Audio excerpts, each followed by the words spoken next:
faudra situer les responsabilités par rapport à cette question-là ñu xool naka la ñuy def ba régler ko man loolu laa ci mën a wax parce que mënu ma ci wax lu ëpp li nga xam mais yow le fait que mu génn alors que collège ay taskatu xibaar ñoom ñoo def enquête ba génnee ko mu yegg aujourd'hui sur la place publique loolu moom moo la ci inquiété et pourtant on parle de corruption ça ne vous inquiète pas. non c'est-à-dire xam nga man mon problème nous sommes dans une république et nous sommes dans une administration et l'administration doit être républicaine li nga xam ni dafay xew ci sama biir direction générale ba ma nekk su ma nekkee di ko génn ci biti ça devient dangereux parce que quand même nous sommes tenus par des droits de réserve au niveau du ministère de l'environnement corps habillé la ña fa nekk eaux et forêts ce sont corps habillé la ñoom ñoo fa nekk donc aujourd'hui si nekkee ay journalistes ñoo mën a seen enquête. Adama vous ne vous inquiétez pas yow posé woo ay questions ci li nga xamante ne ci li nga xam ne dañ ci tudd am mbirum guerre.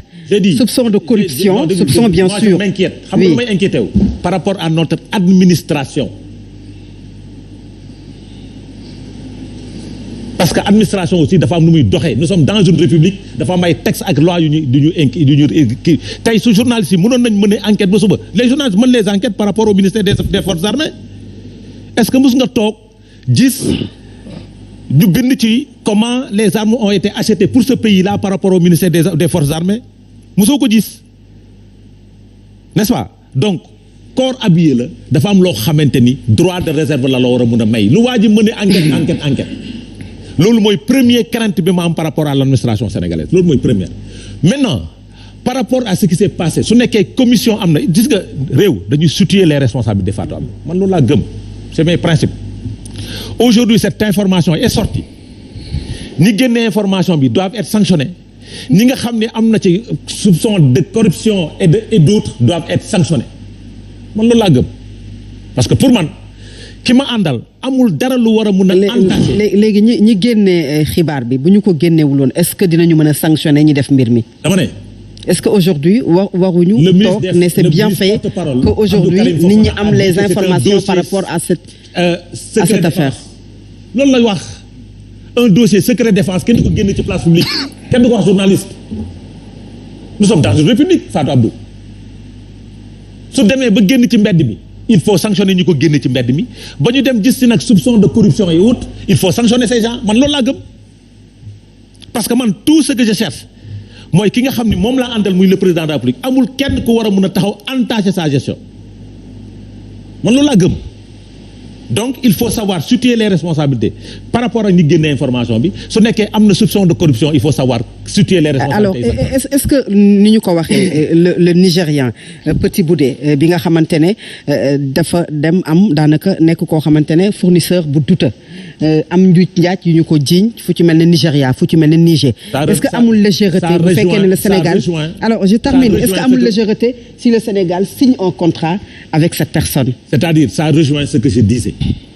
Aujourd'hui, est-ce qu'il a livré les armes normalement? Si oui, pour le Sénégal amul problème. Mais s'il y a des soupçons de corruption par rapport à cette question, il faut situer les responsabilités. Mais ñi génne dossier bi nekk ci biir ministère bi nekk corps habillé quand même ça pose problème. Donc ça veut dire que demain on peut voir sur la place publique comment nous avons acheté nos armes, nos chars de combat, non texte da koy tere. Texte ak règlement da koy tere en fonction de ce que le ministre porte-parole du gouvernement a dit. Maintenant il faut situer les responsabilités et sanctionner man loolu laa gëm su nekkee dafa am ñoo xamante ne dañ ci touché mu am soupçon de corruption il faut situer les responsabilités et sanctionner mais ki génne information yi aussi il faut situer les responsabilités et sanctionner nous sommes dans une république. Alors Tchad 77 millions de dollars bu ñu ko xayma 45 millions 300 000 francs CFA 300 millions de francs CFA 45 milliards 300 millions de francs CFA boo xamante ne moo ëpp besoin yu ministère bu environnement bi nga xamante ne moom moo signé contrat boobu ak ku ñu ne ay mbiram leerul ci wàllu njuuj njaaj gu ñu koy tudd yéen ban lecture ngeen ci am nan ngeen ko jàngatee bi ngeen déggee situation bi. D'abord li ma si njëkk a jàngat mooy ne on a un état boo xamante ne nii c'est des voyous hein, ces gens-là bande de malfaiteurs lañ ça c'est une association de malfaiteurs. C'est des malfaiteurs qui sont allés acheter des armes chez un autre malfaiteur. mais ay malfaiteurs ñooy def trafic visa s'il vous plaît ay malfaiteurs ñooy def trafic visa ba leen di jàpp di leen tëj kaso. mais nag il faut qu'on arrête. mais nag Adama aussi bàyyi ko ba mu pare. je suis d'accord. je disais. On ne personnalise pas aussi le débat. Ah ben oui, il est en train de personnaliser le débat, hein. Alors, lui aussi. Ah mais après tu rebondis sur ce qu'il a dit. Ok, juste pour vous dire, monsieur, dama la respecter, je ne vous coupe jamais. Que sooy wax, je ne vous coupe jamais. Bien que li ngay wax gisuma ci benn cohérence, mais je ne vous coupe jamais. De position la loolu. Oui, je ne vous coupe jamais. De position la loolu. Ok, d'accord. Vous voulez parler de visa, mais jugez cette affaire, ngeen tëj leen s'ils sont coupables. Jugez cette affaire. Vous le traînez jusqu'à présent. Allez juger ces gens-là. Si vous êtes aussi convaincus que dañu doon trafiquer, qu'est-ce que vous attendez pour les juger? Qu'on en finisse et puis bu leen toog di ma ko wax ci ay plateau. J'en reviens à mon sujet. Ma ne, c'est une association de malfaiteurs qui achète chez un autre malfaiteur. Li tax mu génn, c'est pas classé top secret. Non? Parce que ministère des forces armées il a très bien dit musuñu dégg ñu ne jënd nañu arme ba mu génn ci place publique bi parce que jaar na ci créneau bi mu war a jaar mais ministère de l'environnement bu dem jëndi ay armes loolu ça interpelle les Sénégalais et puis classé secret ay tracteur yi ñu ci njàmbaas pour ma leeral ko Sénégal dafa mel ne nga indi benn conteneur Amérique dugal ci ñetti oto déclaré ñetti oto fekk oto yaa ngi ko sol drogue ba mu fees sol ci yamba sol ci lu ne nga ñëw port nga ne classé secret il faut que ces gens là arrêtent 45 milliards alors que le gars en question parce que armement secret défense la donc non du secret défense doo xam te dañu ko war a secret défense noonu la mel en fait. Non, il y a un budget qui a été voté à l'Assemblée nationale ñu alloué ko lu jëm ci secteur boobee ils ont le devoir de rendre compte aux Sénégalais man dama gëmul ay secret défense sur une question de défense c'est pas possible il faut qu'on nous dise ñun yéen seen budget bi ñu voté jël ko indi ko Assemblée nationale lii lañ ko jëlee lii lañ ci jënd fii la jëm kii moo ko contractué c'est ça loolu c'est important c'est une information de taille pour les Sénégalais beneen bi mooy dégg naa 20 milliards kese lañ ci utilisé ay yeneen 25 milliards yi fan la jaar ci poche kan la jaar nañ bàyyi di wax ne des journalistes qui font leur travail les Sénégalais ont le droit à l'information et cette structure qui a fait ces enquêtes-là c'est une structure respectée dans le monde entier. Oui. ñuy liggéey ci mbirum corruption et c'est pas depuis tout de suite. C'est depuis voilà des années ñu ngi topp ce voyou nigérian là. ñu dàq ko Nigéria jël ay bagaasam Niger jël ay bagaasam Afrique du Sud jël ay affaire am États-Unis comment est-ce que un État sérieux peut contractuer ak gain boobu noonu naka la mën a nekkee c'est un manque de sérieux et un manque de respect total ci Sénégal et ça encore salit l'image du Sénégal ñaata yoon lañu ko cité ci les pays les plus corrompus au monde aujourd'hui cet État est en train de confirmer que nous avons un gouvernement un État corrompu le Sénégal est un pays où la corruption daf ëpp doole et aller acheter des armes ci benn nit boo xam ne xamoo ndax dina la ko livrer parce qu'il n'a pas livré aux Nigérians il n'a pas livré aux Sud-Africains ça veut dire que suñu xaalis nax saay na nous exigeons des enquêtes ouvertes na ce dossier-là dañ ko war a leeral. mais est-ce que enquête yooyu dina am parce que déjà le porte-parole du gouvernement jàpp na ne ay informations yoo xam ne benn réseau de journalistes ñoom ñoo ko def mais dénué de tout fondement. Oui, donc amu ci lenn loo xamante ne lu am la. Ce même gouvernement qui est allé acheter ces armes avec un truand ce même gouvernement-là leur porte-parole alors qu'est-ce que ça vaut les mêmes bandits qui ont acheté avec un autre bandit ce gouvernement de même bandit un autre bandit qui vient faire une déclaration dinañ ko déglu on exige lii nag mooy liggéeyu assemblée bu bees bi parce que il faudrait une enquête parlementaire sur cette question il faut que les députés jouent leur rôle les députés nañu génne cette question déjà am na voilà enquête parlementaire loolu la donc lii du yombee nii parce que le Sénégal quand même c'est l'un des rares pays bu des ci Afrique de l'Ouest par rapport ak sécurité donc quand on parle ay armes yuy jaar fii jaar fële ba pare mais c'est dangereux il faut que ñu éclaircir cette situation. mais est-ce que duñ ne c'est peut-être pas marché bi mais c'est normal que le Sénégal soit outillé parce que géopolitique bi ñu nekk terrorisme bi ñu nekk aujourd'hui moom moo tax sax leeraluñu ko comme ñoom. bu ma sañoon Sénégal mooy nekk armée bi gën a forte ci monde bi bu ma sañoon parce que qui veut la paix prépare la guerre loolu dama ko gëm Sénégal dafa war a am ay armes yu fasantiku di mën a déglu ñeneen ñi nit ñuy dégloo suñu frontières yi comme mooy loolu ku neex dugg ku neex génn y a aucun contrôle y a rien. Il n'y a pas de sécurité. Je suis d'accord qu'on mette de l'argent sur la sécurité des Sénégalais. Loolu d'accord naa ko mais na jaar yoon nañ ñu rendre compte nañ ñu wax nu naka la nan la ak fan la ak kan la buñ ko signé avec un quelqu'un qui est recherché buñ ko signé ak un voyou te xaalis bi buñ ko surfacturé le gars il est connu et réputé ci ay surfacturation 45 milliards alors que 20 milliards la. Il y a eu l'émission de Babacar Fall keroog barki démb déglu nañ ko même il y a eu même des enquêtes. dem nañ ba laaj waa ji son directeur laaj nañ ñi muy liggéeyandool personne ne veut se prononcer sur cette question et l'État nous dit que ça c'est une histoire classée top secret ce n'est plus un secret aujourd'hui comme génn na ci espace public bi on veut dañ bëgg mu leer un secret kenn du ko waxtaanee lu ñuy waxtaanee doonatul secret kon nañ ko leeral alors monsieur Sarr sànq yéen a ngi koy wax parce que démb yéen également génne ngeen communiqué pour wax ci banalisation des scandales à répétition bi ngeen jàpp ne ci nguuru Macky Sall ngeen ko gis mais est-ce que duñu ne aujourd'hui que le gouvernement a la volonté mbir yi leer ba dem sax ba saase bi nga xam ne génn na ñu génnee communiqué le porte-parole du gouvernement pour apporter li nga xam ne mooy yenn éclairage yi sur la question. Pour man gouvernement bi amul volonté boobu parce que tout simplement bu ko amoon le ministre Fofana du waxee nu mu waxee parce que aussi il faut que ñu bàyyi di nax sénégalais yi il faut que ñu bàyyi di leen nax gis nga l'article 876 du 14 mars 2020 bi nga xamante ne si moo ñëw complété du 25 mars moo ñëw complété l'article 876 non 12 bi nga waaw di code des marchés publics bi nga xamante ne si moo ne achat d'armes wala matériel militaire boo koy jënd jarul marché public. waaye xayaa eaux et forêts bokku si. eaux et forêts bokku si. ba leen di nax nit ñi. dañ ko ci génne bokku ci. parcs nationaux bokku si. le décret dafa clair 3 corps la cité forces armées police nationale. brigade des sapeurs-pompiers. Que ça c'est le ministère de l'Intérieur. te loolu c'est un décret. waaw mais yaa ngi wax alors bokku si.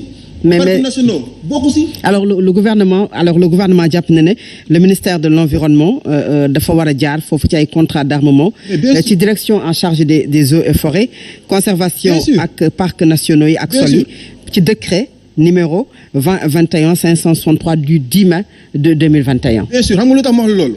mën nañu ne peut-être. parce que non ministère des forces armées. mais le décret 876 daf leen exclure ci loolu. le décret 876 bu ma la cité le décret de 2022. non même ma eggale rek. le décret 876 dafa cité ay corps explicitement. parce que même ces corps yooyu lan ak lan lañ tënku sax.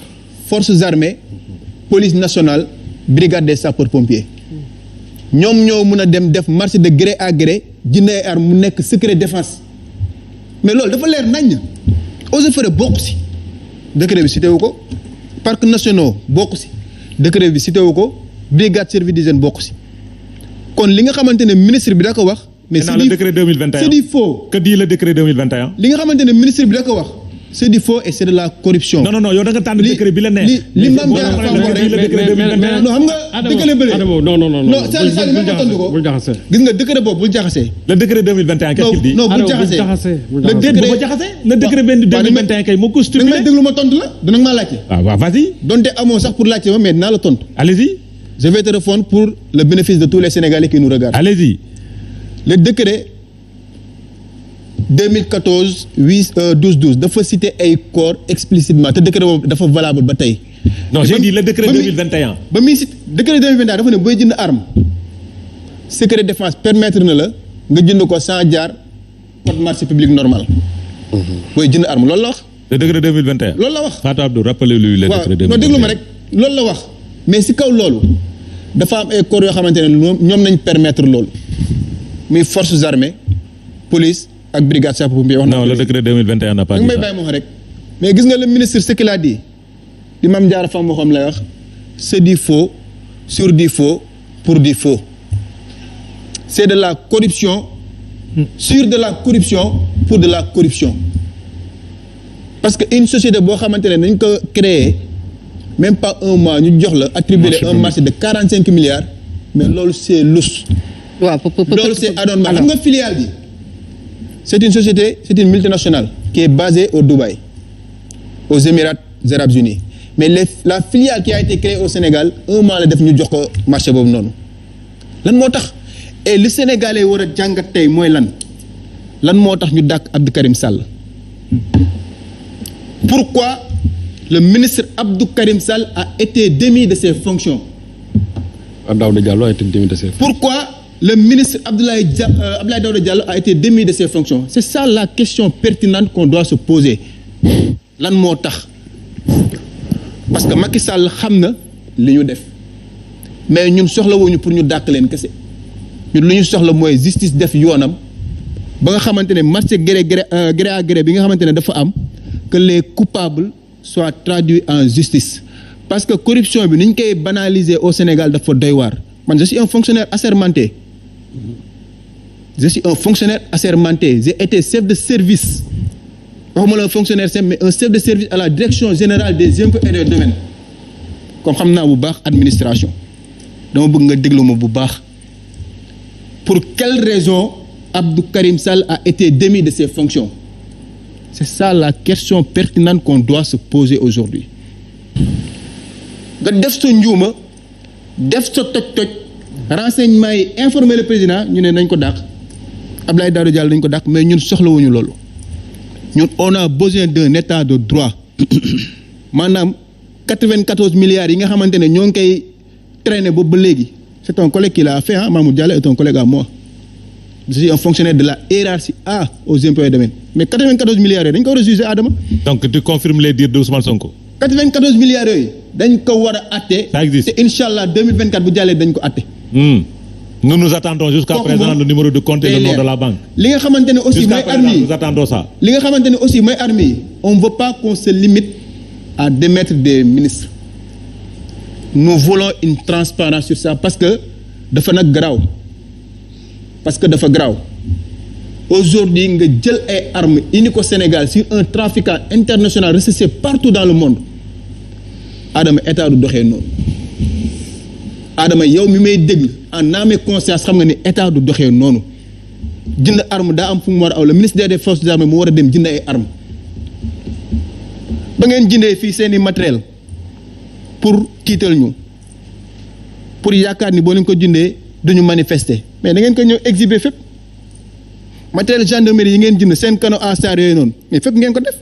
waaw mais yaa ngi wax ne alors monsieur Sarr. pourquoi ministère de l'environnement communique aussi ne jënd nañ ay armes jënd nañ ay li lan lañ si doon nëbb ba tey ñu dàq leen c'est ça la question lan moo tax ñu dàq leen ñaari ministres yooyu mais ñun bëgguñu affaire yi yem foofu li ñu bëgg mooy corruption bi nga xamante ne dañ koy banaliser au Sénégal ba dem ba askanu Sénégal yëpp yaakaar ni sax entre guillemets corruption dafa doon lu légal il faut que loolu ñu génnee ko pour le bien de tout le monde pour le bien de Yewwi Askan Wi pour le bien de Benno Bokk Yaakaar pour le bien de Y'en a marre pour ma tënk ko pour le bien de tous les Sénégalais corruption day freiner développement dëkk aujourd'hui il faut que ñu xeex corruption bi nekkul ay affaire de politique parce que lii dafa sérieux dañu nekk ci benn zone géographique boo xamante ne insécurité bi daf fi bëri ce qui se passe au Mali ce qui se passe au Niger ce qui se passe au Tchad on parle d'armement